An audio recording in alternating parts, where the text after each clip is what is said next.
Mine to begin with, if is not a question, is to challenge the Chair Education Committee and members of the Education Committee.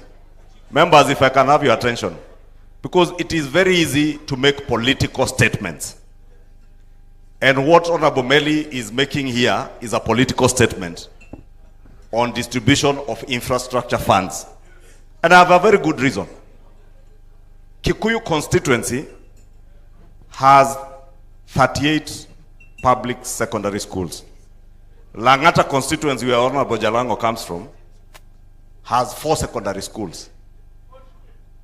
Only. Kathiani has probably 62 schools. You are making a political statement telling us that that money should go to CDF and be shared equally. That is not leadership, that is politics. Because it is up to the ministry to allocate funds equitably and fairly. The burden of infrastructure funds lies squarely within the Committee in Parliament of Education. That is where inequity comes in. Let us just be honest with each other. And the minister has been clear, the deficit that is there in the ministry. Again, it is this house that appropriates money. You told us, Minister, you have a deficit of 42 billion. 48 billion. I wanted you to clarify and disabuse the notion, because there are some people who are telling us that if you took all the money from NGCDF, it would sort out the problems in the Ministry of Education. If on average I take 30 million shillings from 290 constituencies, that is only 8.7 billion shillings. Does it solve your problem? And that is what CS, you should be telling this house, that it is up to the Committee on Education and the Budget Committee to make sure that you have adequate funds, then make sure there is equitable distribution. The Chair Education cannot be telling us that if you take that money to NGCDF, we will solve the problem. I do not need infrastructure money in my constituency. But Honorable Soro here with 78 schools needs more money than me. So you will give him money that I will not need. That's why I said you are making a political statement. To my question, CS, uniform and lunch programs. That is a bedrock of corruption in your schools. And another thing you call desks and lockers. We provide desks through NGCDF. Last week I went to a school in my constituency that has only 189 students. That school has 28 teachers. I had given them 150 desks through NGCDF a year ago. They were asking me for another 50 desks. And I told them, I will not give you unless you show me a grade 9 student who went home with a desk. The desks are lumped up in a store somewhere. You give those teachers money for maintenance. They don't use that money and nobody takes note of it.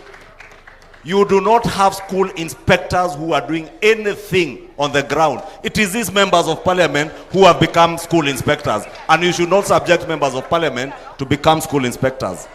The same rationalization you're talking about with TSC. Let me tell you, CS,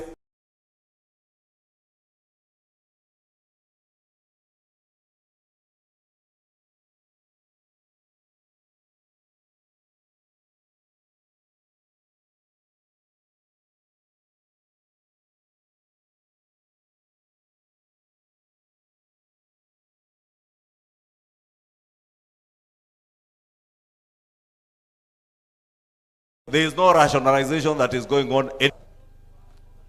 And I've heard you saying in your PS that it is likely some day schools are going to close because of the challenge you have said of the next 3 years after Form 3 and Form 4 clear. The next 3 years after Form 3 and Form 4 clear, those schools will close.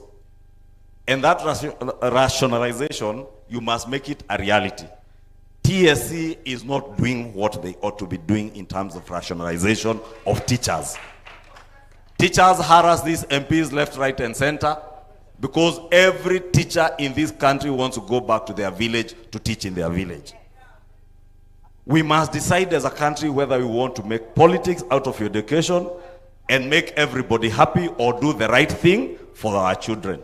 Because why would a school with 100 students have 28 teachers, and the school next door has 600 students without teachers, and you have a county director of education in that sub-county? Those are the issues, yes. Because yourself and your PS, you have the most clueless PS in the Ministry of Education. Most clueless. He only sits in Nairobi and has no idea what goes on the ground. Get out of your office in Nairobi, go to the ground, deal with the problems there. Then challenge this house, then to get the 48 billion shillings for you from the budget, and we'll deal with the problem once and for all. Otherwise, what we are doing here now is dancing around issues. Thank you. You have danced around the issue of uniform and the circular for school fees. We cannot legislate on school fees. We cannot. You cannot put school fees in a statute. What you should do is tomorrow, CS, you have the powers as a cabinet secretary to gazette. Go and gazette the school fees that ought to be there. When you bring the basic education amendment, we will now be referring to the CS gazetting. But we cannot put school fees in a law. The same thing with uniform and lunch programs. I told you that is a bedrock of corruption in schools. Where some schools, I see some schools, and I'm referring to my own constituency, and these members will tell you it is the same in their constituencies. You will go and find a school that charges 3,000 for a lunch program. You will find another one charging 8,000, 9,000. And they're in the same locality. Yeah? Under your ministry, you have the school feeding program. Why don't you get the resources from the school feeding program to ensure there is food in the schools, and also gazette the maximum amount that should be charged in a school for the lunch program?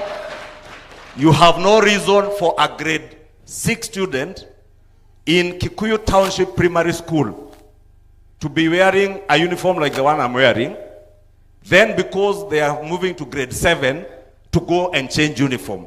What happens in other civilized countries is that people just put on a different tie or a badge on your chest that will cost you 5 or 10 shillings. Why are we subjecting teachers to changing uniform, feeding the corruption cartels by teachers and head teachers in our schools with the cartels that are producing uniform? And that is why CS, it took none other than the president to intervene on the matter of school uniform.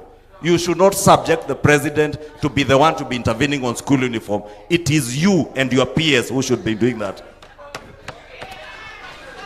Number 2. Thank you. Order. Thank you. I gave your leader a latitude to make that positive